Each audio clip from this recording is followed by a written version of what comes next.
Bem, pessoal, voltando aqui os vídeos, eu vou fazer aqui uma conversa, né, sobre o que esse senhor está falando, né? Se diz anarcapitalista, ele é de um site, né, de um canal, melhor dizendo, chamado KPSU. Sinceramente, eu nunca vi nenhum vídeo dele, porque eu não tenho paciência de ver esse pessoal falando, entendeu?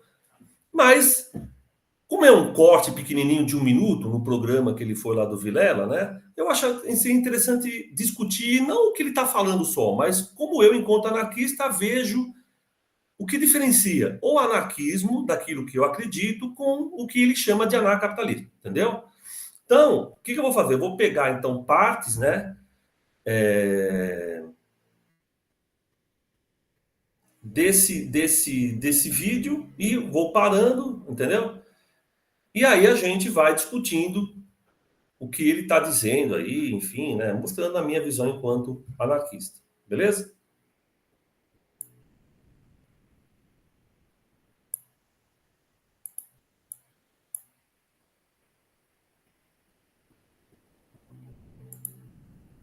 Está caminhando para anarcocapitalismo.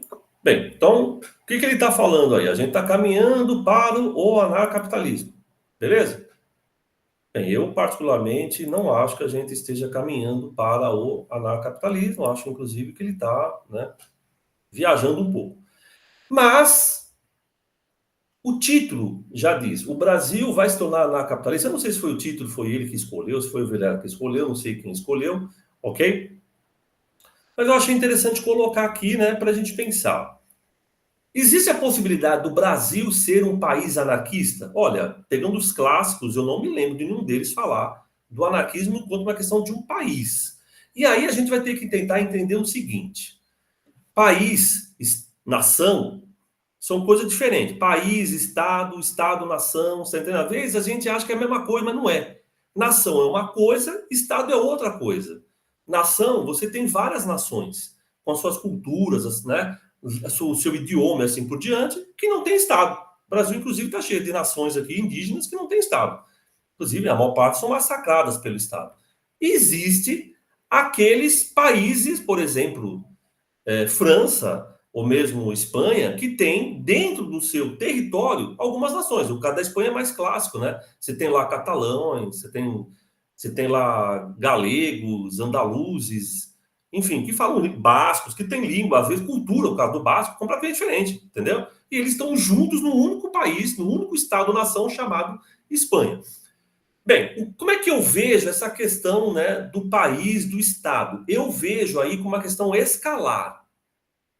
Então, por exemplo, a gente vai se organizar do local para o distrital, do distrital para o municipal, do municipal para o regional, do regional para o estadual, até chegar no nacional e no internacional. Então, essa coisa do Estado, para mim, é uma questão escalar. Quando eu vejo a organização saindo da base e ela ir aumentando até chegar no internacional. Beleza? Mas não que vai ter um Estado, esse Estado gerenciado pelo capital e assim por diante, vai ser anarquista. Impossível, você entende? Inclusive, às vezes, as formas que a gente vai se utilizar dessa escala não necessariamente levam em consideração como o Estado entende. Então, por exemplo, no início do século XX, existiam as ligas de operários na cidade de Juiz de Fora, no sul de Minas. Elas se filiavam à Federação Operária de São Paulo. Elas estavam em Minas e se filiavam à Federação Operária de São Paulo. Por quê? Porque para os anarquistas não fazia sentido aqueles trabalhadores das cidades do sul de Minas, que tinham muita obrigação com a cidade de São Paulo, com o estado de São Paulo, se filiarem à Federação Mineira, só porque lá é Minas e aqui é São Paulo. Então é nesse sentido que eu estou falando, entendeu? Então, tipo, a gente usa isso como uma escala de ação.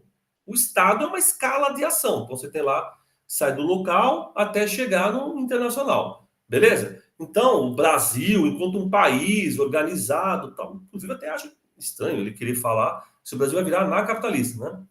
Porque o Brasil é uma entidade estatal. Né? O Brasil não é uma outra coisa, é uma entidade estatal. Então, se ele quer que o Brasil vire anarcapitalismo, alguma coisa está errada no anarcapitalismo ou está errado no Brasil, porque na minha avaliação não tem como ser se uma coisa contra o Estado se utilizar do Estado, entendeu? Enfim, mas eu não sei se esse título foi feito por esse Vilela ou pelo próprio rapaz que estava falando lá. Então vamos continuar. A informação descentralizada e distribuída, e você vê os efeitos disso o tempo todo aí, né? Aí ele fala uma outra coisa. A informação, ela é descentralizada, né? Ela é distribuída de forma descentralizada.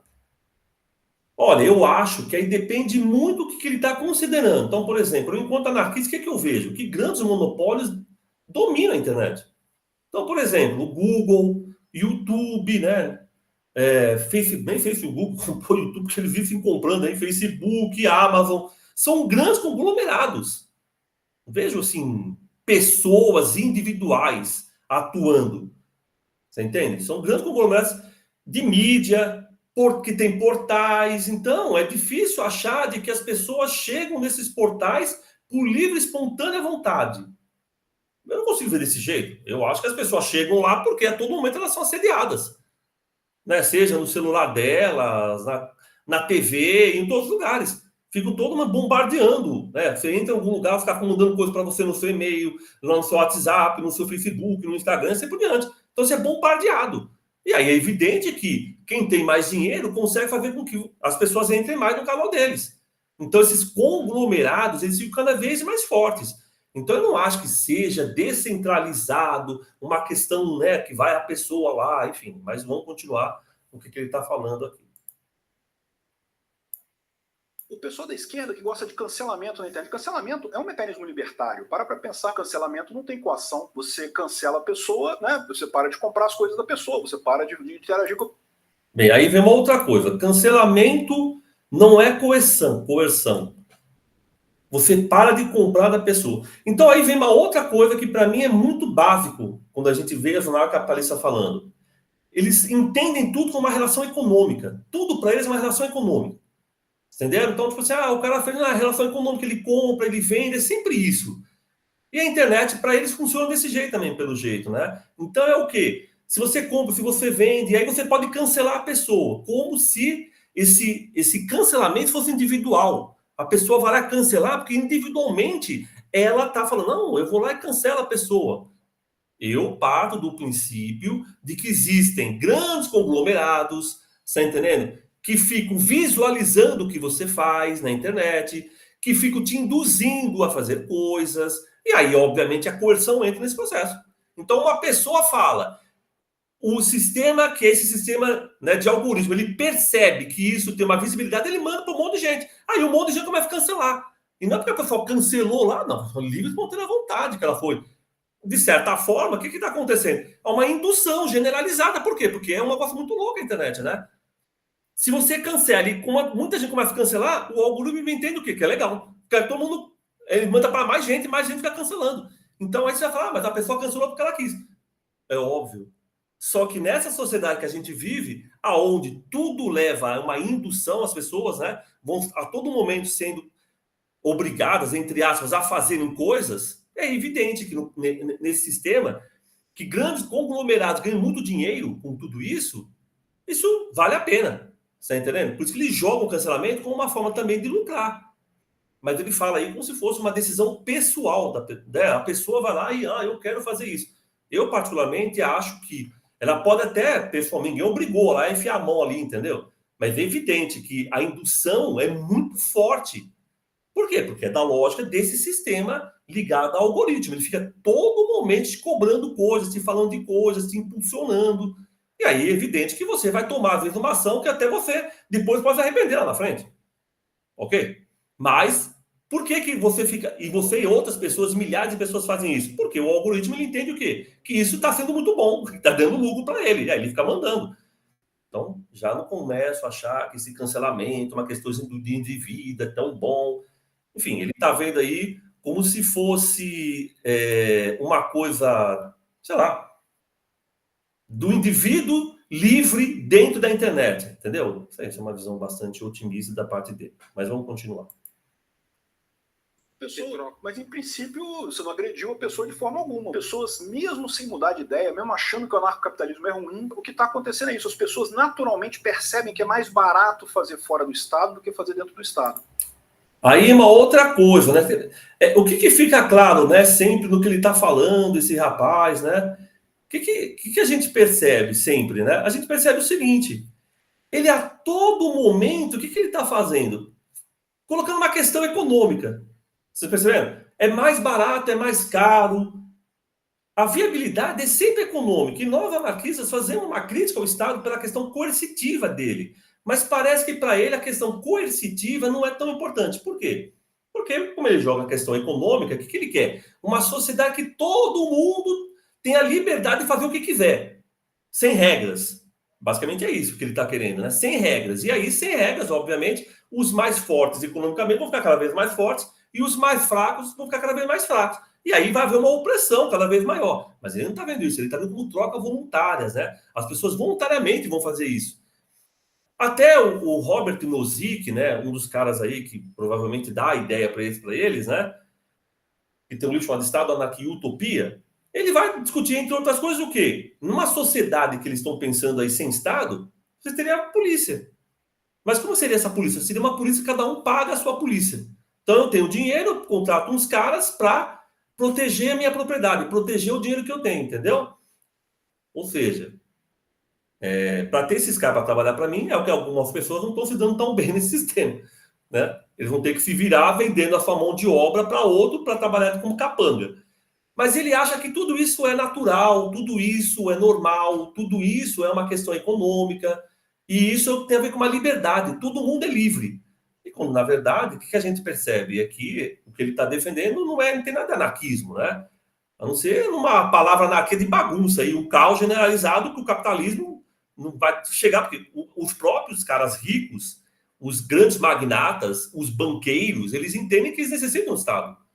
O Estado resolve muitos problemas deles, principalmente em crises. As principais crises do capitalismo no século XX foram resolvidas, né, com o Estado atuando, evidente. Então, você pega a Lei 29, o governo norte-americano fez esse Estado gerir a crise, contratando as pessoas e chegando até em 2008 com a questão dos bancos falindo e o Obama, entendeu? Como ele ajudou até o FHC, na época lá do PROE, ele fez que ia tomar quebradeira geral de bancos, ele criou lá o PROE para que os bancos não quebrassem, né? Ou pelo menos o sistema inteiro não entrasse em colapso. Então o Estado tem esse papel, né, de gerir o capital para não ter uma quebradeira, porque a lógica do capitalismo é essa, você está entendendo? Ele tem uma lógica autodestrutiva ou destrutiva, que vai esmagando todo mundo, entendeu? Que está ali, ok? Mas parece que para ele o Estado tem uma função econômica. É muito mais barato fazer fora do Estado que dentro do Estado. Enfim, é uma outra coisa que eu acho. Eu não vou discutir a questão, para mim, do Estado, uma questão coercitiva. E em nenhum momento ele fala nessa parte aqui, eu não sei se ele falou depois, eu não sei se ele falou antes, e eu não sei se ele fala no canal dele, entendeu? Porque eu não vi. A questão pública, né? Eles não estão preocupados com a questão pública. Então, o que me parece esses caras? Eles são contra o Estado porque eles são contra a questão pública. Eles não querem nada público. Eles querem tudo, né? Tudo privado. Como se o Estado fosse o ente público. Eu, enquanto anarquista, entendo o quê? Que o Estado captura o público como se fosse dele, mas o público existe. E sempre existiu afora do Estado, né? Mas o Estado sempre está tentando capturar o público como se fosse dele, beleza? Enfim, mas é outra coisa para a gente discutir mais para frente. E aí, para terminar, acho que falta mais um pouco aí, vamos ver o que ele fala. O Estado hoje em dia já está num desespero justamente porque nem o Estado usa o Estado. Olha o Alexandre de Moraes. O Alexandre de Moraes queria punir o pessoal que estava criticando ele, ignorou todas as leis do Estado, ignorou todo o processo da Polícia Federal, de não sei o que lá, e fez um esquema lá dele lá. A gente está caminhando para o narcocapitalismo. E esse é o meu grande alerta, né? As pessoas têm que... Bem, aí ele continua, né? Ele acha que o Alexandre de Moraes foi contra as leis do Estado. Enfim, é como se uma pessoa dentro do Estado ficasse sabotando o Estado, entendeu? Eu acho que o Alexandre de Moraes ele tem um papel crucial dentro da lógica do Estado, que é né, que é 3 poderes, enfim. Então ele está gerenciando lá um dos principais poderes do Estado. E, sinceramente, não acho que ele está fazendo isso para não respeitar o Estado. Não, ele está tentando fazer com que as pessoas minimamente, né, defendendo aí a questão da Constituição, que ele acredita, enfim, outros 500, né? A partir daí ele começa a falar o quê? As pessoas que supostamente não acreditam nisso e atacam isso, ele ataca. Então, manda polícia, justiça, assim por diante. Então, não vejo que ele esteja destruindo o Estado. Né? Eu acho que ele está se utilizando dos mecanismos do Estado para fazer com que esse Estado continue. Né? Para que ele não tenha problemas. É esse o papel que o Alexandre Moraes traz. Então, sabe por que ele acredita nisso, no que ele está falando aí, né? De que alguém dentro do Estado está destruindo o Estado. Para mim, é muito otimismo da parte dele, para dizer a verdade. E para terminar, ele vai dizer o quê? Se preparar para isso. A gente vai chegar no momento em que a gente vai ter que ter alguma coisa de Bitcoin aí, nem que seja para ter uma garantia, né? Não estou dizendo investir grandes dinheiros, né? Para ter aquela garantia, né? Ou seja, para narcocapitalismo. De novo, ele coloca o quê? O Estado, né? O Estado não, desculpa. A gente precisa ter o quê? Bitcoin, que é uma moeda fora do Estado, não está ligado ao Banco Central, enfim, né? Para quê? Para a gente se proteger quando tiver esse anarcapitalismo. Então é interessante isso, né? Para a gente se proteger. Então ele entende que não vai ser uma coisa tão fofinha que vai acontecer. Então você tem que ter algum dia para se proteger. Caso contrário, você vai cair provavelmente na pior barbárie possível. Então, eu acho que o que ele está falando demonstra muito bem as grandes diferenças entre anarcapitalismo e anarquismo.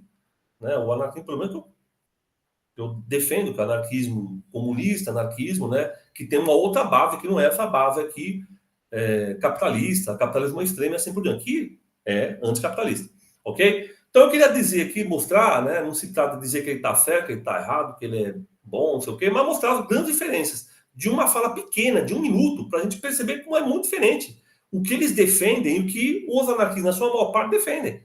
É muito diferente. Então, a pessoa que acha que anarquismo é isso, tem que ler mais sobre o que é anarquismo, porque anarquismo é o oposto do que ele está falando.